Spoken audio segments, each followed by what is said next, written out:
ఇవాళ మంత్రివర్గంలో మా సీతక్కను ఇంతమందికి ప్రాతినిధ్యం ఉమ్మడి రాష్ట్రంలోనైనా వచ్చిందా మీరు ఒక్కసారి ఆలోచన చెయ్యండి.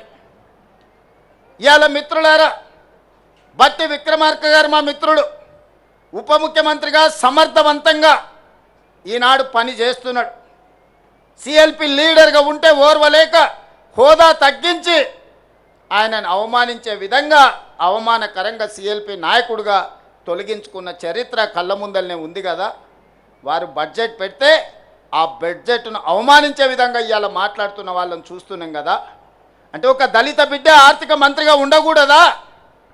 ఒక దళిత బిడ్డ వైద్య ఆరోగ్య శాఖ మంత్రిగా ఉండకూడదా?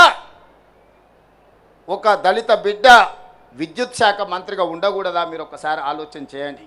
ఒక దళిత బిడ్డ స్పీకర్గా వేదిక మీద కూర్చోవద్దా? ఆయనను అధ్యక్ష అని పిలవాల్సి వస్తుందని కొంతమంది సభకే రావడం లేదంటే ఈ దళితుల పట్ల వాళ్ళకు ఉన్న గౌరవం ఏ పార్టీదో మీరు ఒక్కసారి ఆలోచన చెయ్యండి. అందుకే వాళ్ళను మోసం చేసిన ఏ జాతి అయితే అవమానానికి గురైందో ఆ జాతే సభాధ్యక్షుడు హోదాలో కూర్చుంటే ద్రోహం చేసిన వాడు మాట్లాడాలన్నా అధ్యక్ష నాకు మైక్ ఇవ్వాలి అని అడుక్కునే పరిస్థితి ఈరోజు తెలంగాణ రాష్ట్రంలో ప్రజా ప్రభుత్వం కల్పించిందన్న విషయం ఈరోజు మా మిత్రులకు గుర్తు చేయదలుచుకున్నా.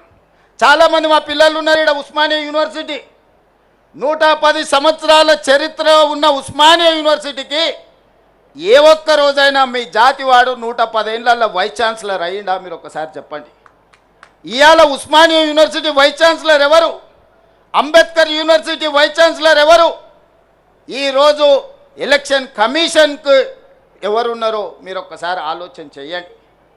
ఈ విధంగా చెప్పుకుంటూ వెళ్తే పబ్లిక్ సర్వీస్ కమిషన్ కావచ్చు, జిల్లాల కలెక్టర్లు కావచ్చు, లేకపోతే ఎడ్యుకేషన్ డిపార్ట్మెంట్ ప్రిన్సిపల్ సెక్రటరీ కావచ్చు, ఇరిగేషన్ డిపార్ట్మెంట్ ప్రిన్సిపల్ సెక్రటరీలు కావచ్చు, ఇట్లా నేను అన్ని చదివి వినిపించగలను.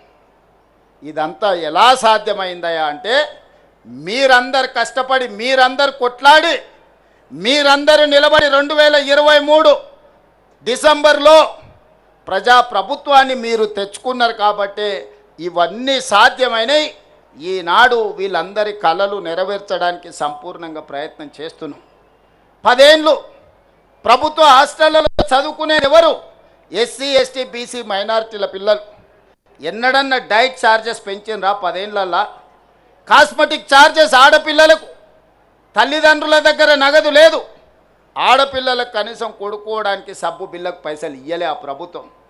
ఇవాళ డైట్ ఛార్జెస్ 40%, కాస్మెటిక్ ఛార్జెస్ 200% పెంచి ఈ వర్గాల యొక్క ఆత్మగౌరవాన్ని నిలబెట్టడానికి ప్రయత్నం చేసిన మాట వాస్తవం కాదా?